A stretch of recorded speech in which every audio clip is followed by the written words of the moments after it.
Pertama terima kasih Pak Sunan, Ketua Sama-sama, Pak. JP2GI, Bapak Ibu sekalian. Saya dari Direktorat Jenderal Penguatan Daya Saing akan menyampaikan slide ini jumlahnya 9, tetapi satu judul, satu terima kasih, jadi cuma 7 slide. Dan setiap slide mudah-mudahan 1 menit saja. Baik, kebijakan program kegiatan dan target Ditjen Penguatan Daya Saing Produk Kelautan dan Perikanan.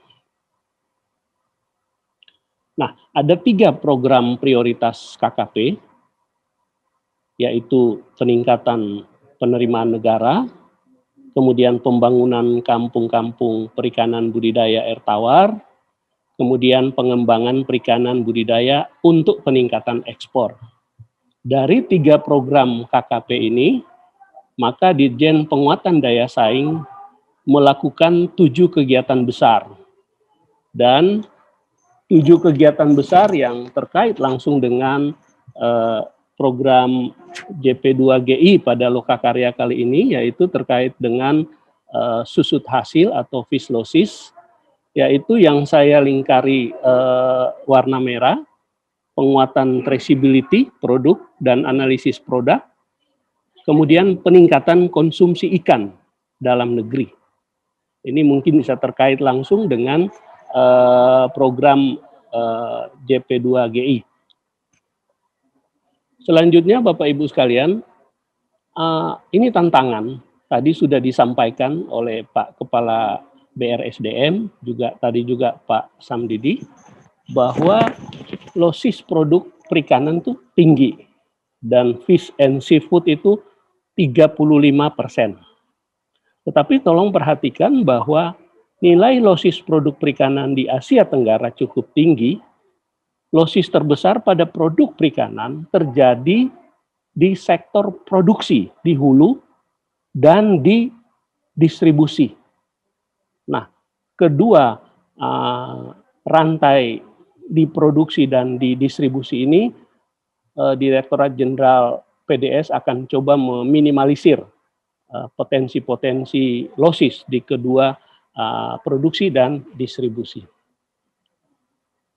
Selanjutnya target kegiatan Ditjen Penguatan Daya Saing, yaitu di tahun 2021 saya menggarisbawahi atau melingkari merah terkait dengan pengendalian stunting, maka peningkatan angka konsumsi ikan menjadi 58,08 kg per kapita per orang per tahun. Kemudian volume produk olahan akan menjadi 7,05 juta ton. Ya. Jadi dua hal ini diharapkan akan dapat membantu protein hewani dari ikan untuk pertumbuhan gizi manusia. Selanjutnya Bapak Ibu sekalian, kegiatan prioritas dari Ditjen PDS yang lebih fokus di tahun 2021, yaitu kami mempunyai promosi gemar ikan. Ada 300 lokasi, ya. Ini sesuai dengan permintaan anggota DPR RI. 300 lokasi, dan itu bergerak terus, bahkan nanti hari Jumat di Provinsi Banten, bahkan ada 1 provinsi bisa ada 4 kabupaten, tergantung dari permintaan anggota dewan. Jadi totalnya 300 lokasi untuk promosi gemar ikan. Kemudian ada 20 paket perlengkapan perdagangan ikan, pedagang ikan. Kita memberikan 20 paket perlengkapannya, ada 30 peralatan pemasaran, kemudian ada 300 chest freezer di tahun 2021 akan kami bagikan untuk membantu para pengolah dan pemasar dalam mengawetkan ikannya. Kemudian 228 paket peralatan pengolahan, kemudian 5 sarana pasca panen. Nah, yang saya garis bawah ini adalah paket-paket pengadaan atau kegiatan yang diharapkan membantu meminimalisir losis ikan atau susus hasil. Kemudian juga terkait dengan pengelolaan perikanan dan kelautan yang saya lingkari merah, ada 4 di baris ketiga, yaitu ada mobil berefrigerasi dan non refrigerasi ada 15 buah, kemudian ada gudang beku portable, kemudian ada gudang beku, kemudian ada pabrik es, yaitu 4 buah pabrik es. Jadi semua ini kita akan laksanakan di tahun 2021. Selanjutnya kalau kita lihat gambar ini, maka yang ada garis, ada warna biru atau biru tua ini, itu menunjukkan bahwa sebaran industri pengolahan ikan yang ada di Indonesia, tetapi yang warna biru di setiap provinsi yang ada di Pulau Jawa, itu jumlahnya lebih dari 5.000 unit.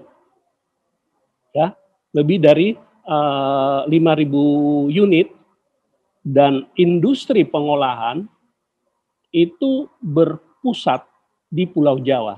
Ya, kalau sesuai dengan warna, kalau yang merah itu lebih kecil dari 1.000, ya, lebih kecil dari 1.000 di Sulawesi bagian utara tengah, kemudian Maluku, Malut, kemudian Papua, kemudian ada Jambi, itu sangat-sangat sedikit.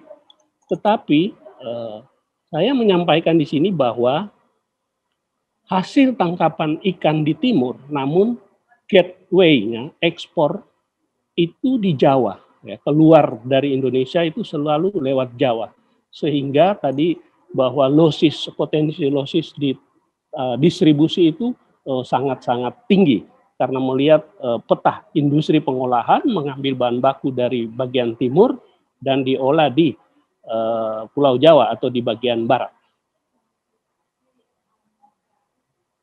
Selanjutnya Bapak Ibu sekalian, kalau kita melihat di sini terkait dengan rantai pasok ikan, ya, saya menyimpulkan bahwa rantai pasok ikan itu sangat panjang. Dan karena sangat panjang, berpotensi terjadi losis atau susus hasil di setiap rantai. Ya, mulai dari nelayan, petambak, pengumpul, penyimpan, pengolahan, penyimpanan, transportasi, masuk ke pasar, bahkan diekspor dan dikonsumsi oleh manusia. Nah, kami dari bagian mutu, saya melihat bahwa di setiap rantai ini punya potensi untuk terjadi losis atau susut hasil. Ya. Mulai dari susut hasil fisik atau bobot, susut hasil nutrisi atau kemudian susut hasil function, dan juga nanti susut hasil harga. Jadi setiap rantai itu mempunyai potensi terjadi susut hasil. Tetapi tadi yang saya sampaikan, yang lebih besar dan berpotensi susut hasil terbesar ada di produksi, yaitu di nelayan atau di tambak sejak ikan ditangkap, penanganan ikan di atas kapal, kemudian juga di budidaya dan selama distribusi. Karena suplai rantai pasok di perikanan ini begitu panjang dan begitu luas antara provinsi satu ke provinsi lain, dari Indonesia bagian timur ke Indonesia bagian barat, maka saat ini Direktorat Jenderal Penguatan Daya Saing melalui Direktorat Logistik mengembangkan yang namanya lokasi pengembangan koridor logistik ikan, ya, yang akan dimulai dengan koridor pertama, yaitu koridor dari Kendari ke Pulau Jawa. Kemudian nanti akan dilanjutkan dengan koridor Mimika ke Pulau Jawa. Kemudian yang ketiga koridor Ambon ke Pulau Jawa. 4 koridor Bitung ke Pulau Jawa. Dan yang kelima koridor Makassar ke Pulau Jawa. Jadi Bapak Ibu sekalian, betapa luasnya Indonesia, betapa besarnya Indonesia, tetapi seperti yang saya sampaikan tadi, ikan sejak ditangkap untuk diolah, maka sebagian besar diolah berada di Pulau Jawa.